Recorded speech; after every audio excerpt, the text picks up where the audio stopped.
Last lecture के अंदर हमने रिफ्रैक्टिव इंडेक्स ऑफ प्रिज्म निकाला था। आज इस लेक्चर के अंदर हम समझने वाले हैं कि डिस्पर्जन की फिनोमिनन क्या होती है और किस तरह से प्रिज्म से डिस्पर्जन हो जाता है लाइट का। तो डिस्पर्जन मतलब क्या है? देखो, जब भी प्रिज्म से वाइट लाइट पास होती है तो वो अपने कंस्टिट्यूएंट कलर्स में स्प्लिट हो जाती है। मतलब कि वाइट लाइट आ रही है, प्रिज्म से निकली और अपने कंस्टिट्यूएंट कलर में स्प्लिट हो गई। इस फिनोमिनन को बोला जाता है डिस्पर्जन ऑफ लाइट। पहले के टाइम पे ऐसा सोचा जाता था कि प्रिज्म ही वो कॉज है जिसकी वजह से यहाँ पे डिस्पर्जन की फिनोमिना हो रही है। मतलब कि लाइट अगर अपने कंस्टिट्यूएंट कलर्स में स्प्लिट हो रही है तो प्रिज्म की वजह से ही है, जबकि ऐसा नहीं है। प्रिज्म इसके अंदर ऐसा कुछ काम नहीं कर रहा है। सिंपल, वो तो एक ग्लास का मटेरियल है और उस मटेरियल की वजह से अगर मान लो उसको उस तरीके का शेप ना दिया जाए प्रिज्म की तरह, उसको अगर सिंपल ग्लास स्लैब बना दी जाए प्रिज्म को, तो वो ग्लास स्लैब की तरह बिहेव करेगा। तो मतलब कि यहाँ पर जो कुछ भी है उसकी ज्योमेट्री से है। मतलब कि यहाँ पर डिस्पर्जन जो हमें देखने को मिल रहा है उसकी ज्योमेट्री की वजह से देखने को मिल रहा है, ना कि मटेरियल की वजह से। पहले ऐसे माना जाता था मटेरियल की वजह से हो रहा है। वैसे मटेरियल का रोल तो है, समझेंगे किस तरह से मटेरियल का रोल है। ये जैसे हमारे पास एक प्रिज्म है, प्रिज्म से वाइट लाइट आ रही है। अब ये क्या करेगी, अपने कंस्टिट्यूएंट कलर्स में स्प्लिट हो जाएगी। सारी रे तो नहीं बना पाऊंगा मैं यहाँ पर, बट कुछ रेज हम यहाँ पर बना देते हैं। अब यहाँ पर फिर से रिफ्रैक्शन की फिनोमिना होगी और डेविएट होते हुए जाएगी।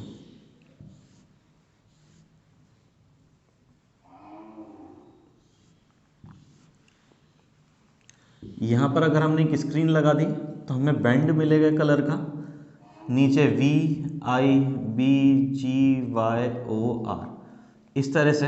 यहाँ पे एक लाइट दिखाई देगी विवग्योर, लाइट्स कलर दिखाई देंगे विवग्योर कलर। विवग्योर मतलब क्या हो गया?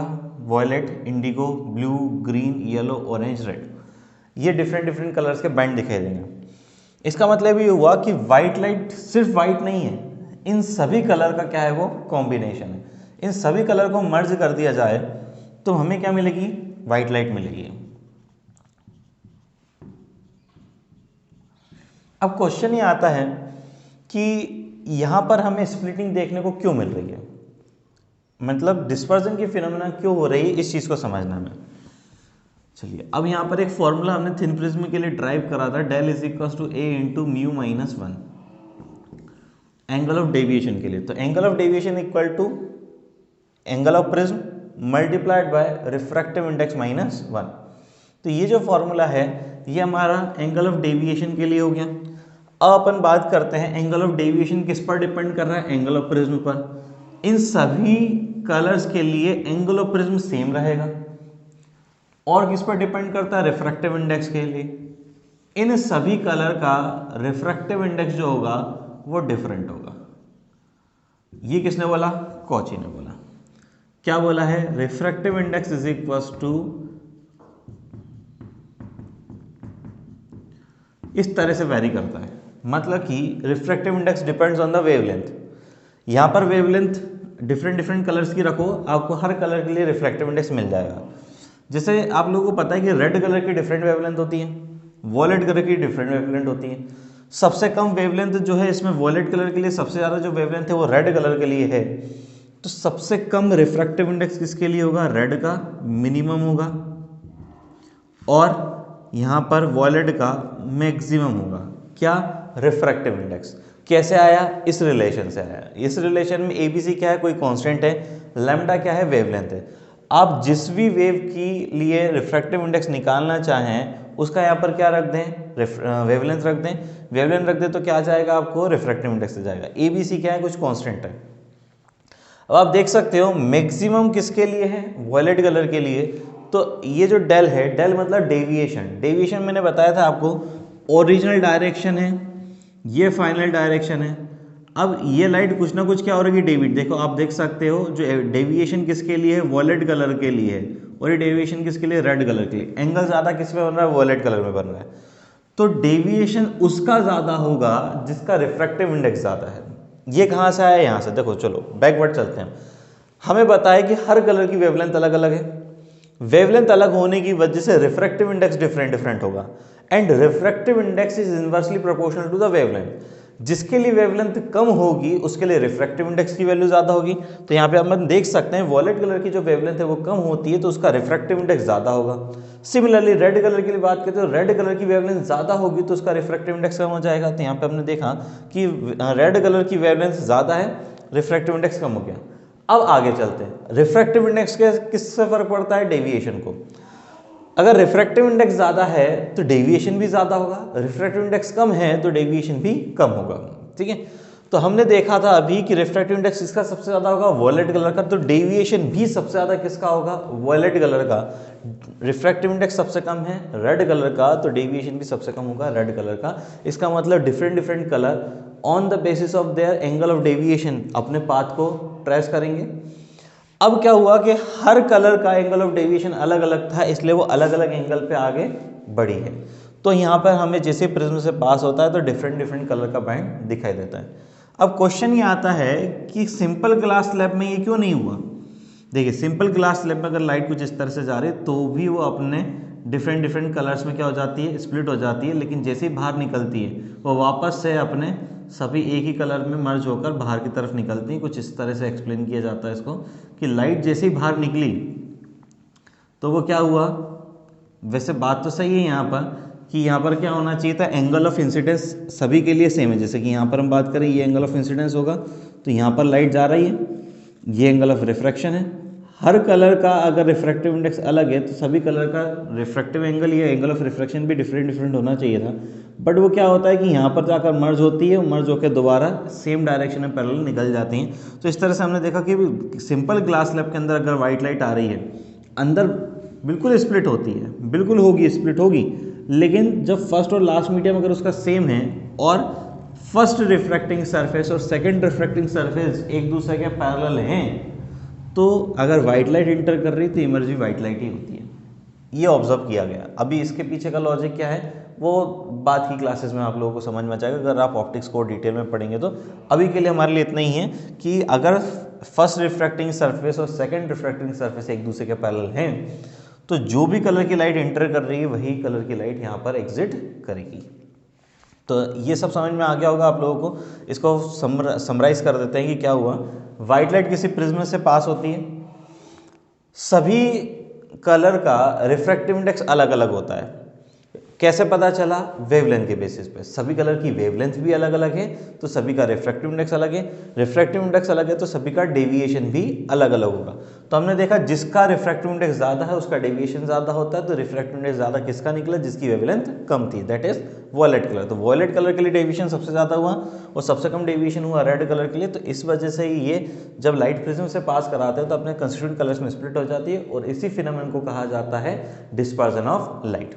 ठीक, अब यहाँ पर आता है कि हर कलर का अगर डेविएशन अलग अलग है तो हम रेड कलर का डेविएशन कैसे फाइंड आउट करेंगे, वॉयलेट कलर का डेविएशन कैसे फाइंड आउट करेंगे, अलग अलग कलर के लिए डेविएशन कैसे निकालेंगे? तो del is equals to A into mu minus 1, ये हमने फॉर्मूला देखा।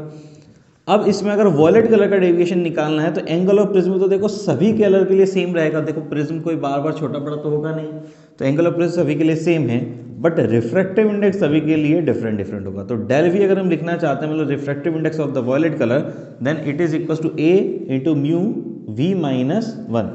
अगर डेल आर लिखना चाहते हैं तो वो भी सेम हो जाएगा म्यू आर माइनस 1। जो भी इनकी वैल्यू आप उसमें रख सकते हैं। येलो कलर के लिए लिखना चाहेंगे तो a into mu y minus 1। Simple से फॉर्मूले हैं डेविएशन के लिए, हम इसको यूज करेंगे। ठीक, नेक्स्ट आता है हमारा एंगुलर डिस्पर्जन। क्या होता है एंगुलर डिस्पर्जन, उसको समझना।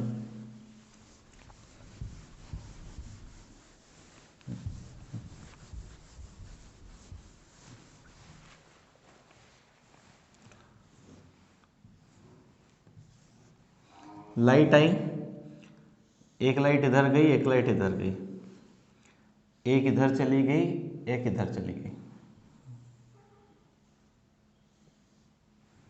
स्क्रीन पे हमने इन लाइट को ऑब्टेन करा। मैं एक्सट्रीम्स के बारे में बात कर रहा हूँ, ये वॉयलेट है और ये रेड कलर है। ये इंसिडेंट रे की ओरिजिनल डायरेक्शन है। हम इसको बैकवर्ड डायरेक्शन में एक्सटेंड करें तो इस तरह से बनेगा। अब आप देख सकते हैं कुछ डेविएशन हुआ है किसका? रेड कलर का। और कुछ डेविएशन हुआ है वॉयलेट कलर का। So let us assume it is the deviation of violet colour और ये जो है वो डेविएशन है रेड कलर का। अब आप देख सकते हो, देखो अगर इसको इंग्लिश के वर्ड्स के साथ डेविएशन डिस्पर्जन में पढ़ें तो काफ़ी ज़्यादा कन्फ्यूज़न होगा। दो सिंपल से वर्ड हैं हिंदी में। डेविएशन का मतलब हो जाता है भटकना, अपने रास्ते से कितना भटक गई। देखो लाइट इस रास्ते से जा रही थी, यहाँ पर डेविएट हो गई तो भटकी है ना अपने रास्ते से, तो कितना भटकी है वो डेविएशन। डिस्पर्जन का मतलब हो जाता है फैलना, ठीक है, कितना फैल गई है लाइट। जैसे लाइट इधर आ रही थी और इधर यूँ फैलती हुई जा रही है, तो कितना फैल गई उसको क्या बोल देंगे, डिस्पर्जन। जो भटकी है उसको बोल देंगे डेविएशन, ठीक है। तो आप यहाँ पर देख सकते हो कि लाइट अपने ओरिजिनल रास्ते से, एक्सट्रीम्स की बात कर रहा हूँ मैं, वॉयलेट कलर का कुछ ना कुछ भटकना हुआ है, कुछ ना कुछ रेड कलर का भटकना हुआ है। अब जो कुछ भी लाइट होगी इन सब के बीच में ही होगी, ठीक है। अगर हम बात करें यहाँ पे डिस्पर्जन की, तो डिस्पर्जन क्या हो जाएगा, डिस्पर्जन को रिप्रेजेंट करेंगे हम थीटा से, और theta will be equal to the maximum deviation of light minus minimum deviation of light. अब मैक्सिमम डेविएशन हुआ किसका है, कौन सबसे ज़्यादा भटकी है, वॉयलेट कलर की लाइट, तो it will be equal to deviation of violet colour minus the deviation of red colour. तो मतलब कि लाइट कितना फैल गई है वो डिपेंड करेगा सबसे ज़्यादा कौन भटकी है माइनस सबसे कम कौन भटकी है, उसी के बीच में तो सारी लाइट्स होंगी। तो dispersion of light will be equal to, या angular dispersion equal to deviation of violet minus deviation of red colour. अभी मैंने थोड़ी देर पहले इनके फॉर्मूले लिखे थे, a into mu v minus one minus a into mu r minus one. दोनों से ए को कॉमन ले लेंगे, इधर बचेगा mu v minus one minus mu r, minus minus होगा प्लस वन, माइनस से प्लस कैंसिल होगा, तो लास्ट में थीटा इक्वल टू बचने वाला है a mu v minus mu r. तो इस तरह से हम निकालेंगे एंगुलर डिस्पर्जन। लाइट कितना फैली है वो पता करने के लिए हमें ये फॉर्मूला यूज करना होगा। अब लास्ट टॉपिक और बच रहा है इस वीडियो के लिए, that is dispersive power. Dispersive power को ओमेगा से रिप्रेजेंट करा है, किस तरह से डिफाइन किया गया है इसका, angular dispersion with respect to deviation of mean colour. अब मीन कलर को येलो क्यों माना गया है, क्योंकि यहाँ पे मैंने डेल वाई लिखा हुआ है, डेल वाई मतलब कि डेविएशन ऑफ येलो कलर, और इसको मैं कह रहा हूँ मीन कलर। मीन कलर इसलिए बोला है क्योंकि जो स्पेक्ट्रम है, विजिबल लाइट स्पेक्ट्रम, वो स्टार्ट होता है 4000 एंगस्ट्रॉम से, खत्म होता है 7800 एंगस्ट्रॉम। इनकी अगर मीन वेवलेंथ निकाली जाए तो लगभग 5800 के समथिंग आती है, और ये नियरली इक्वल किसके हैं, येलो कलर के लिए। येलो कलर की वेवलेंथ भी इसी के आसपास होती है, तो इसलिए येलो कलर को क्या मान लिया गया है, मीन कलर मान लिया गया है। तो हमने या साइंटिस्ट लोगों ने डिस्पर्सिव पावर को किस तरह से डिफाइन करा, theta with respect to del y. Theta को क्या बोल रहे हैं, थीटा को कह रहे हैं angular dispersion, angular dispersion with respect to deviation of mean ray or yellow colour. तो थीटा की वैल्यू अभी हमने लिखी थी a mu v minus mu r, और डेविएशन की वैल्यू अभी मैंने यहाँ पर लिखी हुई थी del y is equals to a mu v minus one. A से कैंसिल होगा, omega is equals to mu v minus mu r by mu y minus one. Simple सा एक फॉर्मूला है, कभी अगर इसकी जरूरत पड़े तो आप ये फॉर्मूला लगा के आंसर निकाल सकते हैं। रिफ्रैक्टिव इंडेक्स के बारे में बता ही चुका हूँ, हर कलर के लिए क्या होने वाला है, वो डिफरेंट होने वाला है। इसके बाद वाला जो वीडियो होगा उसके अंदर हम पढ़ेंगे कि स्पेक्ट्रम क्या होता है, किस तरह से बनता है, कितने टाइप का होगा, प्राइमरी रेनबो क्या होता है, सेकेंडरी रेनबो क्या होता है, किस तरह से फॉर्म होते हैं, इनके बीच में डिफरेंस क्या है, ये सब टॉपिक हम नेक्स्ट लेक्चर के अंदर कवर करेंगे। इसके बाद हमारे कुछ टॉपिक्स और रह गए हैं ऑप्टिकल इंस्ट्रूमेंट से रिलेटेड, 2, 3 या 4 वीडियो के अंदर सब कुछ कंप्लीट होकर ये रे ऑप्टिक्स कंप्लीट होगा।